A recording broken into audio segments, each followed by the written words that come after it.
സ്നേഹം, ദിവ്യസ്നേഹം, സ്നേഹം, ദിവ്യസ്നേഹം. നിങ്ങളോട് ആരെങ്കിലും എപ്പോഴെങ്കിലും അസൂയപ്പെട്ടിട്ടുണ്ടോ? നീയല്ല, നിന്റെ മേൽ ആരെങ്കിലും അസൂയപ്പെട്ടിട്ടുണ്ടോ? അങ്ങനെ പറയുന്നവരുണ്ടെങ്കിൽ കൈ ഉയർത്താമോ? ഹല്ലേലൂയ! നിങ്ങൾ അനുഗ്രഹിക്കപ്പെട്ടവരാണ്. അസൂയപ്പെടുക എന്നുള്ളത് സ്നേഹത്തിന് വിപരീതമാണ്. സ്നേഹത്തിൽ അസൂയ ഇല്ല. അസൂയ ഉള്ള വ്യക്തി സ്നേഹം ഇല്ലാത്തവനാണ്. നമ്മുടെ മേൽ ജനങ്ങൾ അസൂയപ്പെടുന്ന സമയത്ത് അത് നമ്മുടെ അനുഗ്രഹത്തിൻ്റെ തെളിവാണെന്ന് ഓർക്കുക. നിങ്ങളോട് ആരെങ്കിലും അസൂയപ്പെടുന്നുണ്ട് എങ്കിൽ നിങ്ങൾ ദൈവത്തിൻ്റെ കയ്യാൽ ഒരുപാട് അനുഗ്രഹിക്കപ്പെടുന്നുണ്ട് എന്നാണ് അതിൻ്റെ അർത്ഥം. നിങ്ങളോട് ആരെങ്കിലും അസൂയ കാണിക്കുന്നുണ്ടെങ്കിൽ അവരോട് നിങ്ങൾ കോപിക്കുവാൻ പാടില്ല. അതുപോലെ അവരെക്കുറിച്ച് നിങ്ങൾ ആലോചിക്കേണ്ട കാര്യം പോലുമില്ല. ഓഹോ, കർത്താവ് എന്നെ അനുഗ്രഹിക്കുകയാണ്, അതുകൊണ്ടാണ് എല്ലാവരുടെയും കണ്ണ് എൻ്റെ മേൽ ഇങ്ങനെ വീണിരിക്കുന്നത്. അതുപോലെ നിന്നോട് അസൂയ കാണിക്കുന്ന ആളുകൾ നിനക്കെതിരായിട്ട് പ്രവർത്തിക്കുമ്പോൾ നീ അവരോട് ദേഷ്യപ്പെടാൻ പാടില്ല. അസൂയപ്പെടുന്നതായ ആൾ ഇനിയും ഒരു ചുവട് മുൻപോട്ട് വെച്ച് നിന്നെ കുറ്റപ്പെടുത്തുവാനിടയാകും. നിന്നോട് കലഹിക്കുവാൻ മുൻപോട്ട് വരും. നിന്നോട് വഴക്കുണ്ടാക്കുവാൻ പരിശ്രമിക്കും. അങ്ങനെയുള്ളതായ സമയങ്ങളിൽ നീയും കലഹമുണ്ടാക്കുകയാണെങ്കിൽ, വഴക്കുണ്ടാക്കുകയാണെങ്കിൽ നിനക്കും അവർക്കും തമ്മിൽ ഒരു വ്യത്യാസവും കാണില്ല. നീ യഥാർത്ഥമായി അനുഗ്രഹിക്കപ്പെട്ടവനാണെന്ന് വിശ്വസിക്കുന്ന ദിവസം നിന്റെ മേൽ അസൂയ കാണിക്കുന്നതായ വ്യക്തികളെയും നിനക്ക് സ്നേഹിക്കാൻ കഴിയും. ആ വിഷയം ഇസഹാക്കിന്റെ ജീവിതത്തിൽ നമുക്ക് കാണുവാൻ കഴിയും.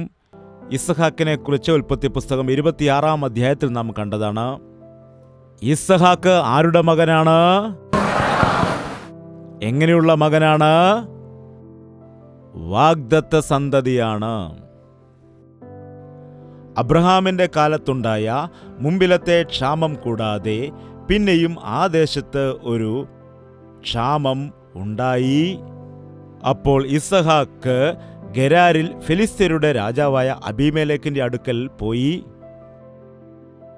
അവിടെ ഗെരാര് എന്നതായ ഒരു പ്രദേശത്തേക്ക് ക്ഷാമം വന്ന സമയത്ത്, വെള്ളമില്ലാതിരുന്നപ്പോൾ, ഫലമൊന്നുമില്ലാതിരുന്ന സമയത്ത് ആ ക്ഷാമം കാരണം ഇസഹാക്കിന് മറ്റൊരു രാജാവ് ഭരിക്കുന്നതായ ഒരു അന്യദേശത്തേക്ക് പുറപ്പെട്ടു പോകേണ്ടി വന്നു. നോക്കൂ, ഈ കാലത്ത് വിദേശ രാജ്യങ്ങളിലേക്ക് പോവുക എന്നത് സർവ്വസാധാരണമായിരിക്കുന്നു. പോകാനുള്ള ആഗ്രഹവും എല്ലാവർക്കുമുണ്ട്. അമേരിക്കയിൽ പോയി പഠനം നടത്തണം, അതുമല്ല എങ്കിൽ പിന്നെ ഓസ്ട്രേലിയയിലേക്ക് പോകണം, ഇപ്പോഴാളുകൾ പറയും കാനഡയിലേക്ക് പോകണം. അങ്ങനെ വിദേശ രാജ്യങ്ങളിൽ ചെന്നിട്ട് അനുഗ്രഹിക്കപ്പെടണം, നന്മ കാണാനിടയാകണം എന്നുള്ളതായ ആഗ്രഹം അനേകർക്ക് ഉണ്ട്. എന്നാൽ നമ്മുടെ സ്വന്തം രാജ്യത്തിൽ ഉള്ളതായ ആ സ്വാതന്ത്ര്യവും ആ ധൈര്യവും നാം ഒരു മറ്റു രാജ്യത്തിലേക്ക്, അന്യജനത്തിൻ്റെ മധ്യയിലേക്ക് ചെല്ലുന്ന സമയത്ത് ഇവിടെയുള്ളതായ ഫ്രീഡം, സ്വാതന്ത്ര്യം അവിടെ കാണില്ല.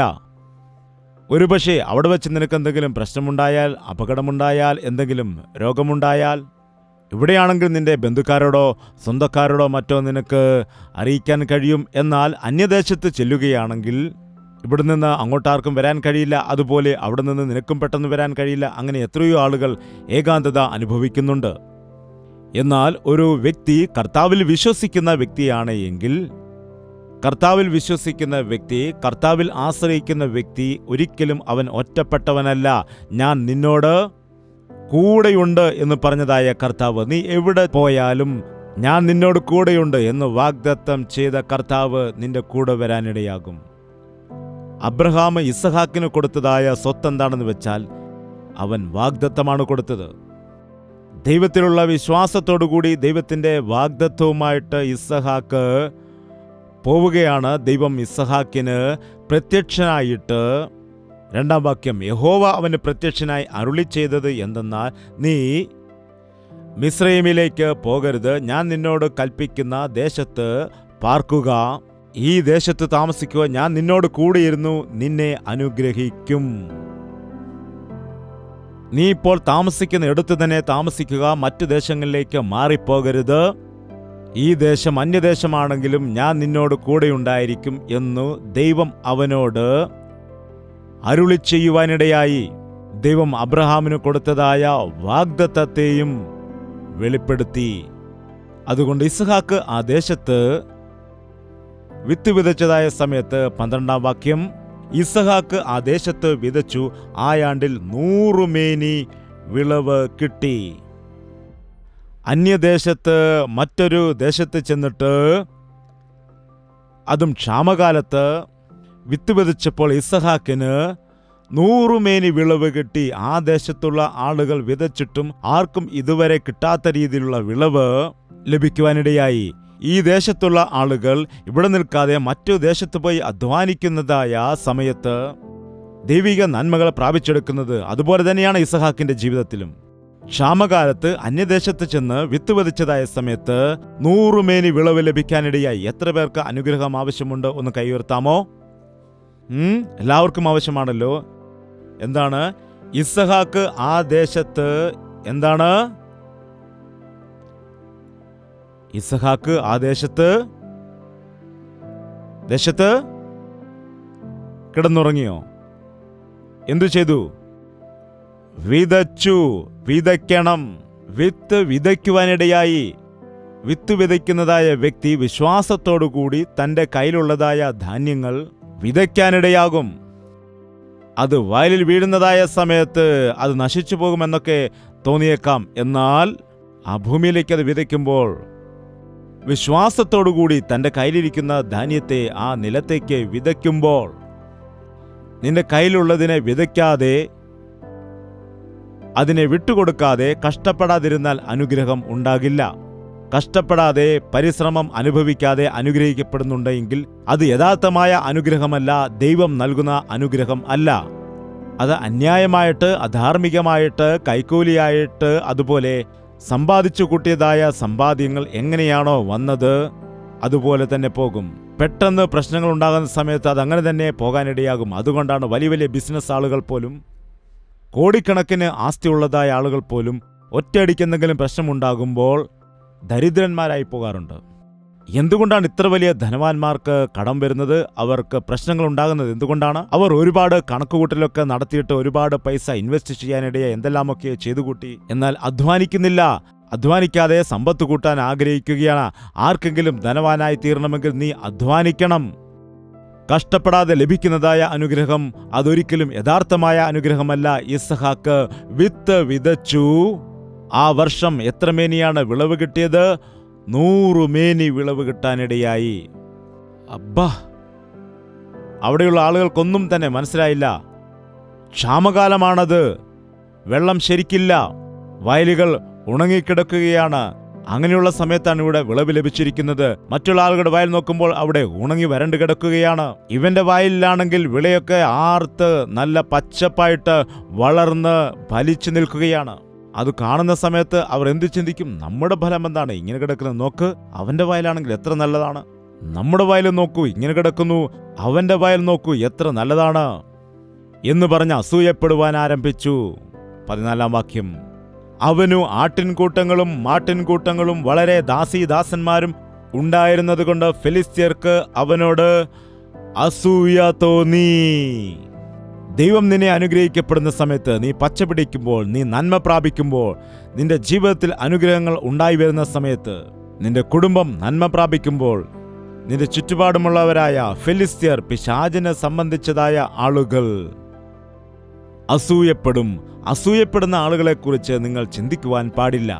അയ്യോ, എന്നോട് അസൂയപ്പെട്ടു എന്ന് പറഞ്ഞാൽ നിങ്ങൾക്ക് തന്നെ ദുഃഖമുണ്ടാകുകയുള്ളൂ. നിങ്ങളോട് ആരെങ്കിലും അസൂയ കാട്ടിയാൽ നിങ്ങൾക്കൊരു തിന്മയും ഉണ്ടാകില്ല. അസൂയ കാരണം അവന് തന്നെയായിരിക്കും ദോഷമുണ്ടാകുന്നത്. നീ അതിനെക്കുറിച്ച് ചിന്തിക്കേണ്ട കാര്യമില്ല. നിന്റെ മനസ്സിൽ അതിനെക്കുറിച്ച് ആലോചിക്കേണ്ട കാര്യമില്ല. ഇസ്ഹാക്കിന്റെ നല്ല മനസ്സിനെ കാണുമ്പോൾ എനിക്ക് ഇസ്ഹാക്കിനെ ഒരുപാട് ഇഷ്ടമാണ്. എന്തുകൊണ്ടെന്നറിയാമോ? പിതാവ് അവനെ കൊണ്ടുപോയി യാഗപീഠത്തിന്മേൽ കിടത്തിയപ്പോൾ, കിളവാ, എന്നെ കൊല്ലാൻ പോകുകയാണോ? നീയാണ് മരിക്കേണ്ടത്. എനിക്കിനിയും ഒരുപാട് ജീവിക്കാനുണ്ട്. ആഹാ, എന്നെ കൊല്ലാൻ പോകുകയാണോ യാഗം കഴിക്കാൻ? ദൈവത്തിന് വേണ്ടത് യാഗമല്ലേ? നിന്നെ തന്നെ യാഗം കഴിച്ചേക്കും എന്ന് പറയുമായിരുന്നു ഈ കാലത്തുള്ള പിള്ളേരാണെങ്കിൽ. അപ്പാ, കത്തിയുണ്ട്, വിറകുണ്ട്, മൃഗം എവിടെ എന്ന് ചോദിച്ചപ്പോൾ പറഞ്ഞു, ദൈവം നോക്കിക്കൊള്ളും, യഹോവ ഈരേ. എന്താ അപ്പ ഈ പറയുന്നത്? എന്താ കിറുക്കാണോ? ഇവിടേക്ക് കത്തിയും വിറവുമായിട്ട് വന്നല്ലോ, എന്നാൽ പിന്നെ അതും ദൈവം നോക്കത്തില്ലായിരുന്നോ? ആടിന്റെ കാര്യം മാത്രമാണോ ദൈവം നോക്കുന്നത് എന്ന് പറഞ്ഞ് എതിരായിട്ട് ചോദ്യം ചെയ്തോ? അവിശ്വാസം കാണിച്ചോ? ഒരിക്കലുമില്ല. ഇല്ല, എൻ്റെ അപ്പന്റെ വിശ്വാസം അത് വളരെ വലുതാണ്. അനുസരിച്ചു. ദൈവം നോക്കിക്കൊള്ളുമെന്ന് പറഞ്ഞാൽ തീർച്ചയായും നോക്കിക്കൊള്ളും. അങ്ങനെ അവൻ പൂർണ്ണമായിട്ട് വിശ്വസിക്കുവാൻ ഇടയായി. യാഗമൃഗം അവൻ തന്നെയാണെന്ന് അവൻ അറിയില്ലായിരുന്നു. യാഗപീഠത്തിൽ കൈകാലുകൾ കെട്ടിയിട്ട് കിടത്തിയ സമയത്ത്, അപ്പാ, എന്നെയാണോ കൈകാൽ കെട്ടുന്നത്, അപ്പാ എന്ന് നിലവിളിച്ചെങ്കിൽ ഒരുപക്ഷെ അബ്രഹാം മനസ്സുമാറ്റി മാറുമായിരുന്നു. എന്താണ് ഞാൻ വിചാരിക്കുന്നു, ഇങ്ങനെ പറഞ്ഞു കാണും, അപ്പാ, എന്തിനാണ് ഭയപ്പെടുന്നത്? ഒന്നും പേടിക്കണ്ട, എന്നെ ബലി കൊടുത്തുകൊള്ളൂ, ഞാൻ റെഡിയാണ്, ഒന്നും ഭയപ്പെടേണ്ട. അങ്ങനെ പറഞ്ഞ് യൗവനത്തിൽ തന്നെ ദൈവത്തിനു വേണ്ടി സമർപ്പിച്ച ഒരു വ്യക്തിയാണ്, കർത്താവിന് സമർപ്പിച്ചവനാണ്. അബ്രഹാം യാഗം കഴിച്ചു എന്ന് പറയുന്നുണ്ട്. അബ്രഹാമിന്റെ യാഗത്തെക്കുറിച്ച് ഒരുപാട് കാര്യങ്ങൾ പറയുന്നുണ്ടെന്നാൽ അതിന് മനസ്സുള്ളവനെ കിട്ടിയെങ്കിൽ മാത്രമേ അത് സാധ്യമാകുകയുള്ളൂ. അബ്രഹാം യാഗം കൊടുത്തു, എന്നാൽ ഈസഹാക്ക് അംഗീകരിച്ചു, സമർപ്പിക്കുവാൻ ഇടയായി. ദൈവത്തിന്റെ ഹിതത്തിനു വേണ്ടി സമർപ്പിക്കുന്നവനിൽ മാത്രമേ അനുഗ്രഹം ഉണ്ടാവുകയുള്ളൂ. ദൈവത്തിനു വേണ്ടി തന്നെത്താൻ ത്യജിക്കുകയാണെങ്കിൽ, എന്താണ്, ദൈവത്തിനു വേണ്ടി ജീവിതത്തെ ഏൽപ്പിച്ചു കൊടുക്കുവാൻ ഒരുക്കമുള്ളവൻ ജീവിതത്തിൽ അനുഗ്രഹിക്കപ്പെടുവാനിടയാകും. രണ്ടാമത്തെ കാര്യം, ഇസഹാക്കിന്റെ ജീവിതത്തിൽ എനിക്ക് ഇഷ്ടപ്പെട്ടത് എന്താണെന്ന് വെച്ചാൽ, ഈ കാലത്ത് വിവാഹകാര്യത്തിൽ യൗവനക്കാരായ മക്കൾ മാതാപിതാക്കളെ നിർബന്ധിച്ചുകൊണ്ടേയിരിക്കാറുണ്ട്. സാമർഥ്യമുള്ളവരായ ചില ആളുകൾ മാതാപിതാക്കളെ അറിയിക്കാതെ തന്നെ വിവാഹം കഴിക്കാറുണ്ട്. സാമർഥ്യമുള്ളവരാണോ അതോ ബുദ്ധിയില്ലാത്തവരാണോ? എന്തെങ്കിലും ആകട്ടെ, അത് പോട്ടെ. എന്താണ്, വിവാഹക്കാര്യത്തിൽ മാതാപിതാക്കളെ നിർബന്ധിക്കുന്നതായ ആളുകളുമുണ്ട്. മാതാപിതാക്കളോട് ഒരു വാക്കുപോലും പറയാതെ അവർക്കിഷ്ടമുള്ളതായ ആൺകുട്ടിയെയാകട്ടെ പെൺകുട്ടിയെയാകട്ടെ അവരുടെ ഇഷ്ടമനുസരിച്ച് വിവാഹം കഴിച്ചിട്ട് പിന്നീട് തലയ്ക്ക് കൈ കൊടുക്കുന്ന വ്യക്തികളുമുണ്ട്. എന്നാൽ വിവാഹക്കാര്യത്തിൽ ഇസ്ഹാക്ക് പിതാവിനെ ദുഃഖിപ്പിച്ചില്ല, തനിക്കിഷ്ടമുള്ള വ്യക്തിയെ തിരഞ്ഞെടുത്തില്ല, ദൈവഹിതത്തിനു വേണ്ടി വിട്ടുകൊടുത്തു. രണ്ടാമത്തെ കാര്യം, വിവാഹക്കാര്യത്തിൽ ദൈവഹിതത്തിന് ഏൽപ്പിച്ചു കൊടുക്കുന്നവൻ അനുഗ്രഹിക്കപ്പെടും. വിവാഹം എല്ലാത്തിലും മഹത്വമുള്ളതാണ്. നിന്റെ ഇഷ്ടമനുസരിച്ച് അതിനുവേണ്ടി എടുത്തു ചാടിയാൽ, ലോകപ്രകാരമുള്ള ചിന്തകളിലേക്ക് നീ ഇറങ്ങിപ്പോവുകയാണെങ്കിൽ നഷ്ടമുണ്ടാകും. ദൈവത്തിൻ്റെ ഹിതത്തിൽ വിവാഹം നടക്കുകയാണെങ്കിൽ നീ കുടുംബമായിട്ട് അനുഗ്രഹം പ്രാപിക്കും, നന്മ പ്രാപിക്കും. ഇസ്ഹാക്ക് പിതാവ് തീരുമാനിച്ച സമയത്ത്, പിതാവ് അതിനുവേണ്ടി ആളെ അയച്ച സമയത്ത്, അതനുസരിച്ച് അവർ റിബേക്കയെ കൂട്ടിക്കൊണ്ടുവന്നതായ സമയത്ത്, അതെന്താണ്, എൻ്റെ ഇഷ്ടം നോക്കാതെയാണ് ഇവിടെ കാര്യങ്ങൾ ചെയ്യുന്നത്, ഞങ്ങൾ രണ്ടുപേരും ഡേറ്റിംഗ് ചെയ്യാതെ നിങ്ങൾക്കിഷ്ടമുള്ള പെൺകുട്ടിയെ വിളിച്ചു വന്നാൽ ഞാൻ കല്യാണം കഴിക്കുമോ? കണ്ടിട്ടില്ലേ ഈ കാലത്തുള്ള യൗവനക്കാർ എന്തൊക്കെയാണ് പറയുന്നത്? എന്താണ്, നിങ്ങളാണോ നോക്കുന്നത്? നിങ്ങളിഷ്ടമാണോ? ഞാൻ നോക്കാൻ പാടില്ലേ? ഞാൻ ഇടപെടാൻ പാടില്ലേ? അവനെന്തെങ്കിലും പറഞ്ഞു? ഒന്നും പറഞ്ഞില്ല. എന്താണ്, ദൈവത്തിൻ്റെ ഹിതമാണ് നടക്കുന്നത്. ദൈവത്തിൻ്റെ ഹിതപ്രകാരമാണെങ്കിൽ ആ പെൺകുട്ടി അന്ധയായാലും മൂകയായാലും ഒരു കുഴപ്പവുമില്ല, ആരാണെങ്കിലും കുഴപ്പമില്ല. പ്രേമിച്ചല്ല വിവാഹം കഴിച്ച്, വിവാഹം കഴിച്ചിട്ടാണ് പ്രേമിച്ചത്. പിതാവ് കൊണ്ടുവന്നതായ ആ പെൺകുട്ടിയെ കൂടാരത്തിലേക്ക് അവൻ കൂട്ടിക്കൊണ്ടുപോയി. അതിനുശേഷം അവൻ അവളെ സ്നേഹിച്ചു എന്നെഴുതിയിരിക്കുന്നു.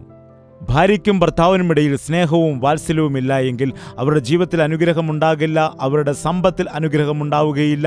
അവർക്ക് ജനിക്കുന്നതായ കുഞ്ഞുങ്ങളുടെ കാര്യത്തിൽ, ഭാവിയുടെ കാര്യത്തിൽ ദൈവത്തിൻ്റെ അനുഗ്രഹം ഉണ്ടാകില്ല. ഇസ്ഹാക്ക് യാഗമായി അർപ്പിക്കപ്പെടുവാൻ മനസ്സ് കാണിച്ചു. തൻ്റെ വിവാഹകാര്യത്തിൽ പിതാവിൻ്റെ ഇഷ്ടം ചെയ്തു. ദൈവത്തിൻ്റെ ഉദ്ദേശമനുസരിച്ച് അവൻ അധ്വാനിച്ചു. അതുകൊണ്ട് ദൈവം അവനെ അനുഗ്രഹിക്കുവാനിടയായി. ചുറ്റുമുള്ളതായ ഫെലിസ്ത്യർ അത് കണ്ടിട്ട് അസൂയപ്പെട്ടു. എന്തു ചെയ്തെന്ന് നോക്കാം. 26-15 വാക്യം വായിക്കാം. എന്നാൽ അവന്റെ പിതാവായ അബ്രഹാമിന്റെ കാലത്ത് അവന്റെ പിതാവിന്റെ ദാസന്മാർ കുഴിച്ചിരുന്ന കിണറൊക്കെയും ഫെലിസ്ത്യർ മണ്ണിട്ട് നികത്തി കളഞ്ഞിരുന്നു. പിതാവിന്റെ കാലത്ത് ഉണ്ടായിരുന്നതായ കിണറുകൾ, വെള്ളമുണ്ടായിരുന്ന കിണറുകളൊക്കെയും മൂടിക്കളഞ്ഞു. ആ ക്ഷാമകാലത്ത് വെള്ളത്തിന് സ്വർണത്തേക്കാൾ വിലയായിരുന്നു. നീ മരുഭൂമിയിൽ കിടക്കുകയാണെങ്കിൽ 1 കിലോ സ്വർണം ആവശ്യപ്പെടുമോ? 1 ബോട്ടിൽ വെള്ളം ആവശ്യപ്പെടുമോ? അപ്പോൾ നിന്റെ കയ്യിൽ എത്ര സ്വർണമുണ്ടെങ്കിലും നിനക്ക് വെള്ളമില്ല എങ്കിൽ നിന്റെ ജീവിതം എന്തായിത്തീരും? എന്താണ്, നാം അനേക പ്രാവശ്യവും വസ്തുക്കളെയാണ് പിടിക്കുന്നത്, അല്ലാതെ ദൈവം നൽകുന്ന വരങ്ങളെ നാം കാണുന്നില്ല. വെള്ളം, സൂര്യൻ, ഭൂമി, അങ്ങനെയുള്ള വിഷയങ്ങൾ കണ്ടിട്ട് നാം ഒരിക്കലും ദൈവത്തെ സ്തുതിക്കുന്നില്ല. ആ കാലത്ത് ക്ഷാമമുണ്ടായിരുന്നപ്പോൾ വെള്ളത്തിന് സ്വർണത്തേക്കാൾ വിലയുണ്ടായിരുന്നു. സ്വർണം കൊടുത്തിട്ടായിരുന്നു പലപ്പോഴും ആളുകൾ വെള്ളം വാങ്ങിക്കൊണ്ടിരുന്നത്. അതുപോലെ തന്നെ വെള്ളം മോഷ്ടിച്ചു കൊണ്ടുപോകുമോ എന്ന് ഭയന്നിട്ട് കിണറുകൾക്ക് അടപ്പുണ്ടാക്കിയിട്ട് പൂട്ടിയിടുമായിരുന്നു. അത്രമാത്രം അത്യാവശ്യമുണ്ടായിരുന്ന സമയത്ത് ഇവർ അസൂയ കാരണമായിട്ട് നോക്കുക, അവരുടെ കിണറുകളിൽ അപ്പോൾ വെള്ളമില്ലാത്ത അവസ്ഥയാണ്. എന്നാൽ അബ്രഹാം കുഴിപ്പിച്ച കിണറുകളിൽ വെള്ളമുണ്ട്. അബ്രഹാം കുഴിപ്പിച്ചതായ കിണറുകളിൽ വെള്ളമുണ്ട്. കാരണം എന്താണെന്ന് വെച്ചാൽ, ആറ്റരികത്ത് നട്ടിരിക്കുന്ന വൃക്ഷത്തെ പോലെ ഫലം കായ്ക്കുന്ന ജീവിതം, അവന്റെ ഉള്ളത്തിൽ നിന്ന് ജീവന്റെ നദികൾ ഒഴുകുമെന്ന വചനമനുസരിച്ച് അവൻ അനുഗ്രഹിക്കപ്പെടും എന്നുള്ളതായ വചനം അനുസരിച്ചുകൊണ്ട് ഈ കിണറു കാരണമാണ് ഇവന് ഇത്രയും ഫലം ലഭിച്ചതെന്ന് പറഞ്ഞുകൊണ്ട് അബ്രഹാം ആ കാലത്ത് കുഴിപ്പിച്ചിരുന്നതായ കിണറുകളെ എല്ലാം തന്നെ അവർ എന്താണ് ചെയ്തത്? മൂടിക്കളഞ്ഞു. അബ്ബാ, കിണറുകൾ ആരെങ്കിലും മൂടിക്കളയുമോ അതോ കുഴിക്കുമോ? അസൂയക്കാർ ചെയ്യുന്ന പണികളെല്ലാം മൂടിക്കളയുന്ന പണികളാണ്. പണ്ടുകാലത്ത് മിഷണറിമാർ നമ്മുടെ രാജ്യത്ത് വന്നിട്ട് ഒരുപാട് ത്യാഗം അനുഭവിച്ചു. ജീവൻ പണയം വെച്ച് വെയിലത്തും മഴയത്തും കഷ്ടപ്പെട്ട്. ആ കാലങ്ങളിൽ നമ്മുടെ രാജ്യം ഇങ്ങനെയുള്ളതല്ലായിരുന്നു. AC-കളില്ലായിരുന്നു, റോഡുകളില്ലായിരുന്നു, നല്ല സംസ്കാരമില്ലായിരുന്നു. അങ്ങനെയുള്ള കാലത്ത് നമ്മുടെ രാജ്യത്തിലേക്ക് മിഷണറിമാരൊക്കെ വന്നിട്ട് സ്കൂളുകൾ സ്ഥാപിച്ച്, ഹോസ്പിറ്റലുകൾ സ്ഥാപിച്ച്, കോളേജുകൾ സ്ഥാപിച്ച്, ക്രിസ്തുവിന്റെ സ്നേഹത്തെ പങ്കുവച്ചു, ആലയങ്ങൾ നിർമ്മിച്ച്, വലിയ ശുശ്രൂഷകൾ ചെയ്ത് ദൈവത്തിന്റെ പ്രവൃത്തി വെളിപ്പെടുത്തുവാനിടയായി. എന്നാൽ ഈ കാലത്ത് ആ സ്കൂളുകൾ അടച്ചുപൂട്ടുന്നു, ആ കോളേജുകൾ അടച്ചുപൂട്ടുന്നു, ഹോസ്പിറ്റലുകൾ അടച്ചുപൂട്ടുന്നു, ആ ചർച്ചുകൾ അടച്ചുപൂട്ടുന്നു. എത്ര ദുഃഖകരമായ വിഷയമാണ്! ദൈവത്തിന്റെ ആലയത്തിനു വേണ്ടി പ്രത്യേകമായ സ്ഥലത്തെ നമുക്കിപ്പോൾ വാങ്ങിക്കുവാൻ പറ്റാത്തതായ ഒരു സാഹചര്യത്തിലായിരിക്കുന്നു ഉള്ളത്. ഉള്ള സ്ഥലത്ത് തന്നെ നാം തിക്കിത്തിരുക്കിയിരുന്ന് ആരാധിക്കുന്ന സമയത്ത് വിശാലമായ സൗകര്യങ്ങളുള്ളതായ സഭകളെ പലപ്പോഴും വിറ്റുകളയുന്നതിന് വേണ്ടി ലീസിന് കൊടുക്കുവാൻ, തകർത്തു കളയാൻ നോക്കുകയാണ്. ഈ കാലത്ത് എത്രയോ എത്രയോ രീതികളിലാണ് ദൈവിക കാര്യങ്ങളെയൊക്കെ തകർത്തു കളയാൻ ശ്രമിക്കുന്നത് അസൂയ ഉള്ളവർ. ഇന്ന് അനേക രക്ഷിക്കപ്പെടുന്ന സമയത്ത് യേശുക്രിസ്തുവിന്റെ സ്നേഹത്തെ അറിഞ്ഞ് തകർക്കപ്പെട്ട കുടുംബങ്ങൾ രക്ഷിക്കപ്പെടുമ്പോൾ, നശിച്ച ജീവിതങ്ങൾ രക്ഷിക്കപ്പെട്ട് അനുഗ്രഹം പ്രാപിച്ച് മുൻപോട്ട് പോകുമ്പോൾ, ജീവിതത്തിൽ ഉന്നതമായ നിലവാരത്തിൽ പോകുന്നതായ സമയത്ത് പിശാചിന്റെ തന്ത്രങ്ങൾ എന്തൊക്കെയാണ് ഇപ്പോൾ നടക്കുന്നത്? ദൈവിക അനുഗ്രഹങ്ങളെ, ദൈവത്തിന്റെ നന്മകളെ മൂടിക്കളയാനാണ് ശ്രമിക്കുന്നത്. അനേകരുടെ ദാഹം മാറ്റുന്നതായ വെള്ളം, അനേകം വയലുകളെ ഫലിപ്പിക്കുന്നതായ വെള്ളം, അനേകർക്ക് ആവശ്യമായിരിക്കുന്നതായ വെള്ളമുള്ള കിണറുകൾ എന്തിനാണ് മൂടിക്കളയുന്നത്? ആരോടോ അസൂയ ഉണ്ടായിട്ട്, അതുപോലെ ആരുടെയോ വിഷയത്തിൽ അസൂയ ഉണ്ടായിട്ട് എന്തുകൊണ്ടാണ് നിങ്ങൾ അനുഗ്രഹിക്കപ്പെടുന്നത്? എന്തുകൊണ്ട് നിങ്ങൾ മുൻപോട്ട് പോകുന്നു? എന്തിനാണ് സുവിശേഷം അറിയിച്ചു നടക്കുന്നത് എന്ന് പറഞ്ഞതിനെ തടയുവാൻ ശ്രമിക്കുന്നവർ അസൂയുള്ള ആളുകളല്ലേ? മൂടിക്കളയുവാനിടയായി. 16-ാം വാക്യം, അബീമേലെക്ക് ഇസഹാക്കിനോട്, നീ ഞങ്ങളെക്കാൾ ഏറ്റവും ബലവാനാകൊണ്ട് ഞങ്ങളെ വിട്ട് പോക എന്ന് പറഞ്ഞു. അങ്ങനെ ഇസഹാക്ക് അവിടെ നിന്ന് പുറപ്പെട്ട് ഗെരാർ താഴ്വരയിൽ കൂടാരമടിച്ചു. ഇസഹാക്കേ, നീ ഞങ്ങളെക്കാൾ ബലവാനായിത്തീരുന്നു. നീ എവിടെ നിന്നോ വന്നവനാണ്, എന്നാൽ ഇപ്പോൾ ഞങ്ങളെക്കാൾ അനുഗ്രഹിക്കപ്പെട്ടിരിക്കുന്നു. ഞങ്ങളുടെ നടുവിൽ വന്നിട്ട് നന്മ പ്രാപിക്കുകയാണ്. നീ ഇവിടെ നിന്ന് കടന്നു പോക എന്ന് പറഞ്ഞ് രാജാവ് ഭയപ്പെട്ടു. ഇസഹാക്ക് രാജാവല്ലായിരുന്നു. രാജാവ് മറ്റൊരു രാജാവിനോടാണ് അസൂയപ്പെടേണ്ടത്. ഒരു രാജാവ് മറ്റൊരു രാജാവിനോടാണ് മത്സരം നടത്തേണ്ടത്. എന്നാൽ ഒരു സാധാരണ വ്യക്തിയായിട്ടുള്ള, ദൈവത്താൽ അനുഗ്രഹിക്കപ്പെട്ടതായ വ്യക്തിയെ ഭയപ്പെട്ട് പറയുകയാണ്, നീ ബലവാനാകുന്നു, ഞങ്ങളുടെ അരികിൽ നിന്ന് കടന്നു പോക എന്ന്. ഇവിടെ നിൽക്കുവാൻ പാടില്ല.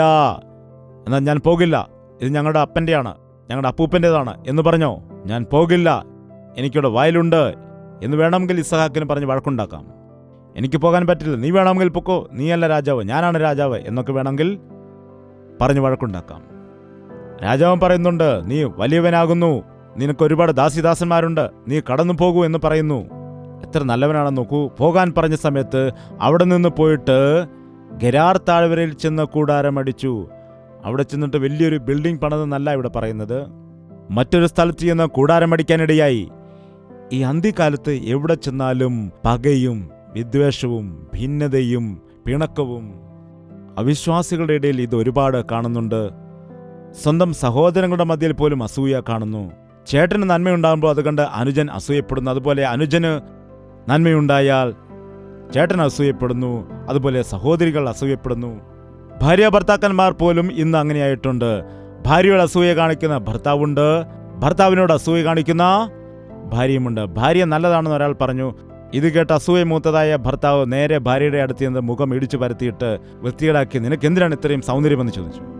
എന്തൊരു മനുഷ്യരാണ് ഇവനൊക്കെ പറയുക. നോക്കൂ, എന്തൊരു അസൂയാണോ ഇത്. ഭർത്താവിനെ കുറിച്ച് ആരെങ്കിലും പുകഴ്ത്തിക്കുകയാണെങ്കിൽ ഭാര്യ എന്തിനാണ് മുഖം ചുളിക്കുന്നത്? എന്താണ് ഞാൻ എന്നാ കൊള്ളാത്തവരാണോ എന്ന് പറഞ്ഞിട്ട് എന്തിനാണ് വെറുതെ അനാവശ്യമായ വഴക്കുകൾ ഉണ്ടാക്കുന്നത്? എന്താണ്, നിന്റെ ഭാര്യ നല്ലവനാണെങ്കിൽ നിനക്കല്ലേ അഭിമാനം? നിന്റെ മക്കൾ നല്ലവരാണെങ്കിൽ നിനക്കല്ലേ അതിൻ്റെ അഭിമാനം? നിന്റെ മകൻ നല്ലവണ്ണം ജോലി ചെയ്യുന്നുണ്ടോ? എന്തിനാണ്? അവൻ കൊച്ചു പയ്യനല്ലേ, നിങ്ങൾക്കെന്തറിയാം അവനെക്കുറിച്ച് എന്ന് പറഞ്ഞുകൊണ്ട് സ്വന്തം മകനെതിരെ സംസാരിക്കുകയാണോ? എന്തൊരു ജീവിതമാകുന്നു ഇത്.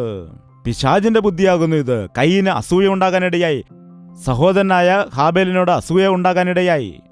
ഈ കാലത്തും അതേ ആത്മാവ് നടക്കുന്നുണ്ട്. യേശുവിൻ്റെ ആത്മാവുള്ളവനായ വ്യക്തി മറ്റുള്ളവരെ സ്നേഹിക്കുന്നു.